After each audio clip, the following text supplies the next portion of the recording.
ಹಣಾಹಣಿಯಾಗಿ ಏನಾಗುತ್ತೆ ಹೇಳು, ಹಣೆ ಊದ್ಕೊಳ್ಳುತ್ತೆ.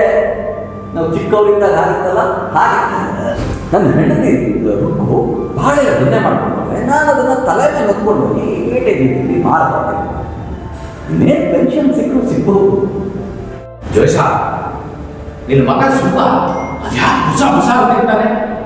ಏನೋ ವಿಚಾರಿಸೋಣ ಅಂತ ಹೋದ್ರೆ ಹೋಗ್ರಿ ಕೆಲಸ ನೋಡ್ಕೊಂಡ್ರಿ ಅಂತ ಆಯ್ತು ಹುಡುಗಿ ಸುಮ್ಮ ಅಂತ ಹೇಳ್ಬೇಕು ಅಂತ ನಾಲ್ಗೆ ತುಲಿ ತನಕ ಬಂದಿತ್ತು. ಇನ್ನೊಬ್ರು ಉಸಾಬರಿ ನಮಗೆ ಯಾಕೆ ಅಂತ ನಾನು ಸುಮ್ಮನೆ ಬಂದೆ. ಏನೋ ಮೂರು ಮನೆ ಹೋಗುತ್ತೆ ಅವನದ್ದೇ ಬಿಡು.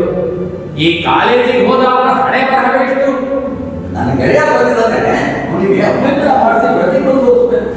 ನೆನಪುಂಟೆ ಇಗೋ ನನ್ನ ಉದ್ದನೆಯ ಹುಡುಗಿ, ಕಿವಿ ಮುಚ್ಚಿ ಆಲಿಸುವೆ ಗೊತ್ತೇ ವಯ್ಯಾರೆ, ಗುಟ್ಟಾಗಿ ನೆನೆಸುವೆ ನಿಂತ ಕಡೆ ಹೊರಳೆ, ಎಲ್ಲ ಬಿಚ್ಚಿದ ಮೇಲೆ ಕಿವಿ ಮುಚ್ಚಲೇಕೆ, ಕಪ್ಪಗಿನ ಕಣ್ಣವಳೆ ಕೈಕಟ್ಟಿ ನಕ್ಕವಳೆ, ಅಡಗಿ ಬಾಗಿಲ ಹಿಂದೆ ಬೆಚ್ಚಿಸಿದ ಸರಳೆ.